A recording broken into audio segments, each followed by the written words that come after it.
Okay, ladies and gentlemen, we have a very special presentation right now from a very special person. He is Mr. Anupam Mishra, Joint Secretary, Department of Commerce Affairs, and also Commissioner, Central Consumer Protection Authority, CCPA. He is a member of the Indian Economic Service 1995 batch. He has vast experience in various regulatory areas pertaining to capital markets, real estate sector, consumer protection, legal metrology, and commodity derivatives market. Mr. Anupam Mishra presently looks after the work relating to the implementation of Consumer Protection Act 2019 and Legal Metrology Act 2009 and is the Department of Commerce of Consumer Affairs, Government of India.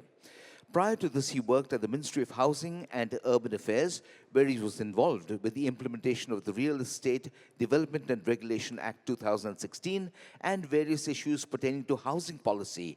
He has also been involved in various policy initiatives with respect to the securities and commodities market. Above all, ladies and gentlemen, this is important, he is a huge supporter of all of us at the Retailers Association of India, and that's why he is here as a special guest. Ladies and gentlemen, before he delivers the special address, we would like to welcome on stage. I'll request Mr. Biju Kurian to kindly felicitate Mr. Anupam Mishra and present him a memento.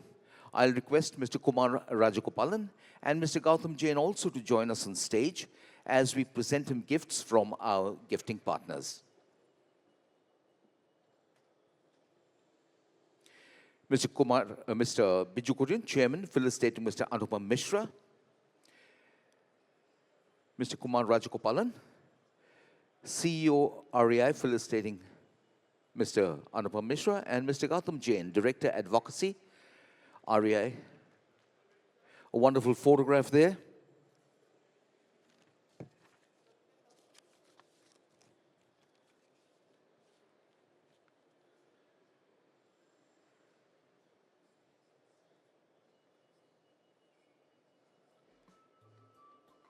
Thank you, Mr. Kurian. Thank you, Mr. Rajagopalan. Thank you, Mr. Jain. Ladies and gentlemen, to present our special address, please warmly welcome Joint Secretary, Ministry of Consumer Affairs, Government of India, Mr. Anupam Mishra.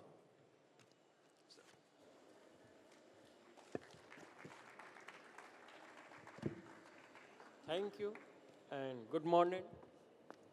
First, I thank Retailers Association of India, the organizers of this program, for inviting me here.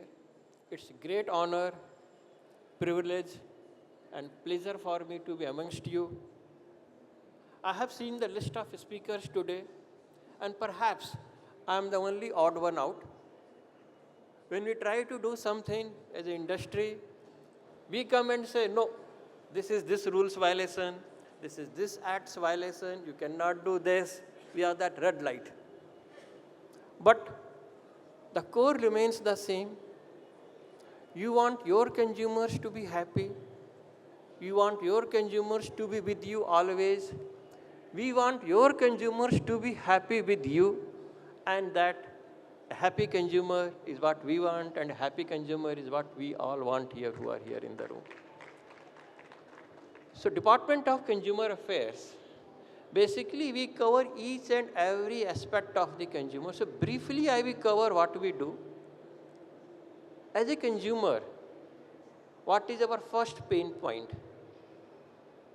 Prices. Department of Consumer Affairs monitors the prices of, earlier it was 22, now 38 essential commodities on a daily basis. Now they include all the major pulses, cereals, then your tea, and all those things which we consume. We have 555 reporting centers across the country at each and every state where we get retail prices and wholesale prices on a daily basis. Now the prices that we get on a daily basis are useful policy inputs for taking several critical decisions: import, export, Essential Commodities Act, stock limits, all those things. So that's basically, so whatever we decide, whatever we do, sometimes it is perceived that it is a knee-jerk reaction. Suddenly you get a stock limit order. Suddenly you get that imports have been prohibited or import restrictions have been imposed, exports have been prohibited or something. But That is all based on hard data prices that we get from across the country. Second important issue as a consumer that we face is quality. So quality assurance. So we have two bodies. One is Bureau of Indian Standards, other is the National Test House, which ensures that correct quality is there. BIS has its standards, NTH is the certifying agencies, and they have many labs where they do the quality checks. Third, which would be of concern to all of us, is a consumer protection framework. We have the Consumer Protection Act of 2019. Now, under that, we have entire scheme of regulation. First is National Consumer Helpline. This is 1915. I think most of us would be aware. And I'm happy to say that many of us who are here today, they are also our convergence partners. So these complaints we get on the National Consumer Helpline in 17 languages from across the country. Per month we get around 1 lakh complaints or more than that. We have made a lot of changes over the last couple of months and years on the NCS. We have integrated it WhatsApp, we have integrated it with omni-channel systems and artificial intelligence.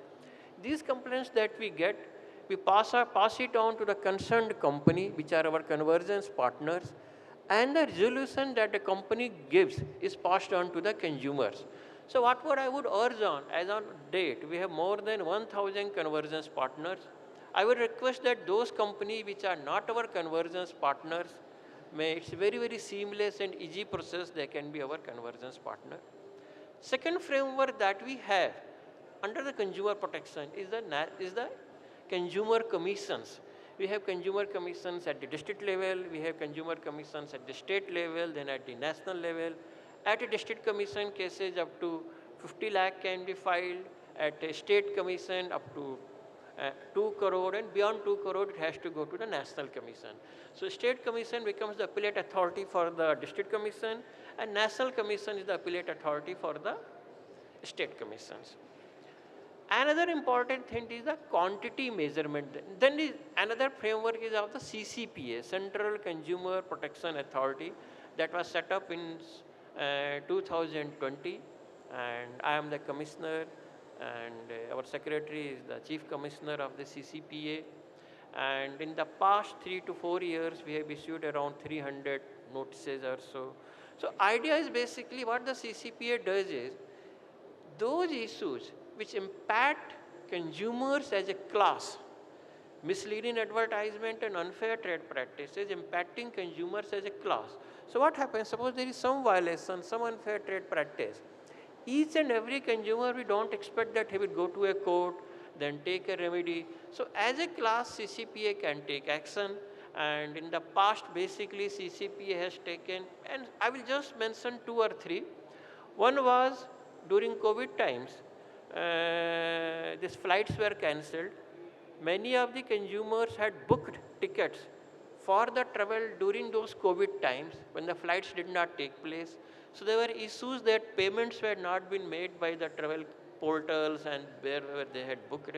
So CCPA took this as a class action, and 14 crore worth of payments were made to the consumers. So basically, and I can share with you that many of the consumers who had lost hope also that they will get money, they actually got a call from the company that, see, your money is pending with us, we want to give it back to you, please share your bank account. So that was the satisfaction that somebody, they will never know who was working with them, but the constant hearing and constant nudging the companies, and they also wanted to pay back, it's not that they wanted to retain the money. So it was our efforts with the cooperation of the entities that we could make the payment. Second was basically misleading advertisements in the coaching sector. Now, every time you have a UPSC result coming out, maybe 2 years back we used to see, every institute claiming, my student gets first, my student tops. UPSC has total persons selected in the UPSC is 900 or 1,000. Institutes used to claim 600 of my students get selected in UPSC. Somebody is selecting, saying 500. So a lot of misleading claims. So I think that also we have taken a lot of issues with the coaching institutes, and so that also. So these are the 2, and we have taken many other actions also. Third, Another is quantity assurance. I think that's the Legal Metrology Act. So I think that's why I'm here. There is always a challenge, and we have to give the tightrope walk. You have to protect the consumer's interest. You have also ease of doing business. So a classic example I will give you. Some few years back, you had Schedule 2 of the Legal Metrology Act, where we had prescribed pack sizes, that this product has to be in a pack size of this product has to be in the pack size of this. If you wanted to have a product in a different pack sizes, you needed to have a prior permission of the legal metrology. Now, we used to get a lot of representation. We thought that it's not fair. We did away with Schedule 2. But then we had the consumer's interest also to be taken care. So we introduced the unit sale price. So basically, a consumer can compare the unit sale price of two pack sizes, which may be packaging different. So that's how we try to balance the two sides. Another was the director's nomination on the board. Basically, under the Legal Metrology Act, each company has to nominate a director who would be responsible and to whose name the notices would be going. We had a lot of representations that you have different establishments. In case you have different establishments, how you can make a director responsible for all that. So we make some changes and say that if you have more than one establishment, you can nominate a senior officers from that. Now I will just give you the statistics. Earlier, we used to have 300 to 400 nominations of the directors on the portal. After we made this change, in 2023, we had crossed to 5,000 nominations. Basically, the industry actually took it. Similarly, in 2024, we had close to 3,000 nominations of the different establishments. So that's also basically we tried to balance the ease of doing business and in the consumer. So we found that's unfair. We also made one change that earlier notices used to be issued. Now, if you have some minor changes like price, how you have to write rupees and all that, so that also we made some changes to the amendments and all those things. We have a portal now. All the services of the Legal Metrology Department have been put on the portal, so you can very easily register and get all your registrations done. Another important hint is the decriminalization. In the Jan Vishwas 1, we decriminalized 7 provisions of the Legal Metrology Act where we had the provisions for the imprisonment. In Jan Vishwas 2 again, we have suggested many provisions that can be considered for decriminalization. So if that proposal goes through, only those provisions which have a clear intent of mens rea, only they would have a imprisonment provisions, and all others basically would be decriminalized. And if you pay the compounding fee, then you need not go through the courts and all those things. That's basically another process of decriminalization that we are doing. So I think with that, I had 10 minutes. I think those 10 minutes are over. It shows time's up. So I close, and thanks a lot to each one of you for having given me this opportunity and sharing my perspectives. Thanks a lot. Thank you very much, Mr. Anupam Mishra. Sir, would you like to take a question? Maybe someone has a question? Please, definitely. Ms. Nagesh, would you like to? Namaskar, Anupam ji. This is not a question. This is a thought and a suggestion. And this came from your words saying we always are the red light. Honestly, it is not true, sir. If India has to grow, it has to grow because of consumption. Ours is a consumption economy. And if consumption has to grow, consumers have to be happy. And the last mile of consumption is the retailer, yes, which is the retail industry. So unfortunately, the retail industry's pride is very low. Because everybody talks of retail only when complaints happen. आपको भी complaints ही आता है. आपको कभी ये नहीं आया होगा कि सर इसने अच्छा काम किया, इसको बधाई दो. And Government of India is so much of tech savvy.